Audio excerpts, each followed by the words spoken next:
So I'm from Texas originally, and at some point I was working in the oil field, and the oil field fell out, and everybody lost their job. I lost my job, I lost my house, and so it was all just a little too much, and I couldn't keep up with all of it. I was just living out of hotel rooms, and they would only pay us like $50 a day through a staffing company, and the hotel room was about $40 a day. So, that only gave me, a small amount of money to feed myself, and just all it takes is one small thing, and you can lose everything that you have. I got out of jail in Amarillo, and I got kind of displaced by the COVID. So COVID-19 happened while I was in jail. By the time I got out, it was a full-blown pandemic, and there was nowhere to go. Programs were full, shelters were full, hotel rooms were full. It was pretty hard because a lot of businesses shut down. You couldn't find a job, you couldn't find a place to live, you couldn't find food. And it was a pretty scary prospect, just being stuck outdoors, with nowhere to go, and nobody wanted to go out and help anybody. You couldn't go in and eat anywhere. I decided to get on a Greyhound bus, and I got on a Greyhound bus and I came here. And I was very blessed to find, when I got here, I came straight to this program, and they had a few open spots, and so they let me in, and I've been here ever since. For me, this place saved my life. I was able to come here, join this program, work here in the building, place to sleep. I have 3 meals a day, and I'm also working on staying clean from drinking, and so I've got 15 months clean and sober. This is a pretty high traffic area, and so it's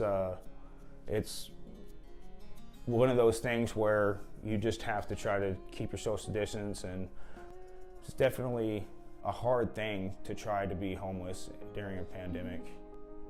People look down on homeless people a lot. There's some homeless people that choose to live outside, and they don't want to work and things like that, but not everybody's like that.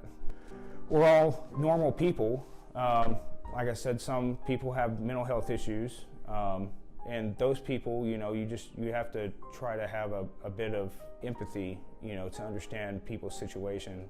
And that doesn't mean that they should be treated any different. Those people just need help. Addiction is a disease. There's no clear-cut way to solve the homeless problem because it's caused by so many different aspects. And so I know if I can find the correct resources and a steady job, then by the time I get out of this program, I won't be homeless. All the resources that I need to get on my feet are here. And Jesus Christ is a big part of that too. At some point during being homeless, you wake up and you realize that you're stuck in this situation.